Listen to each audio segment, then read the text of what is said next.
E a do óculos limpo.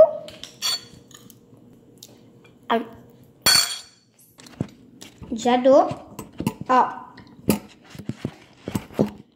óculos. Já guarda o óculos, é um carrinho rosa.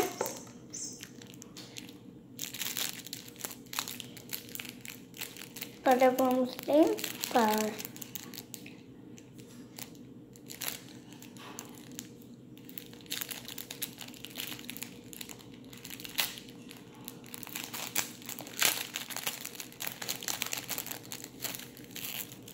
Que é isto?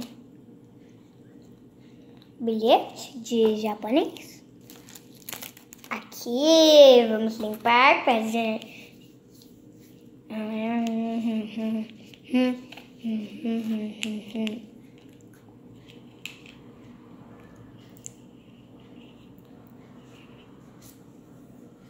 Gostou?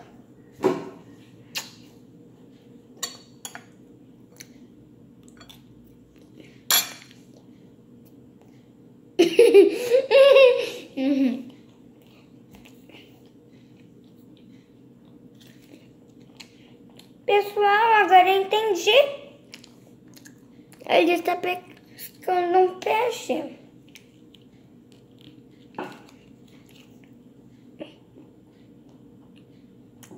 Mas cadê o peixe?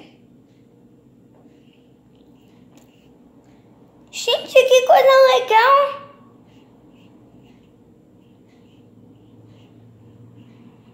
Só vi no escuro isso, ó.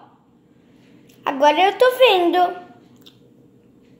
Que coisa maneira. Gente, pega os seus óculos e veja.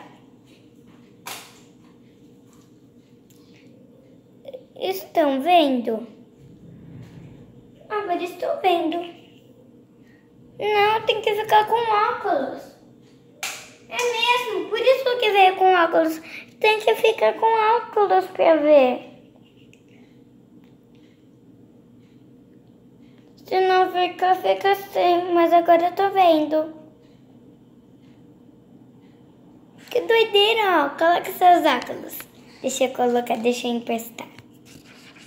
Pra vocês aí, vocês verem. Ó, este é meu óculos. E vocês estão vendo? Ó, o peixinho. Aí... Vocês viram os peixinhos? Mamãe!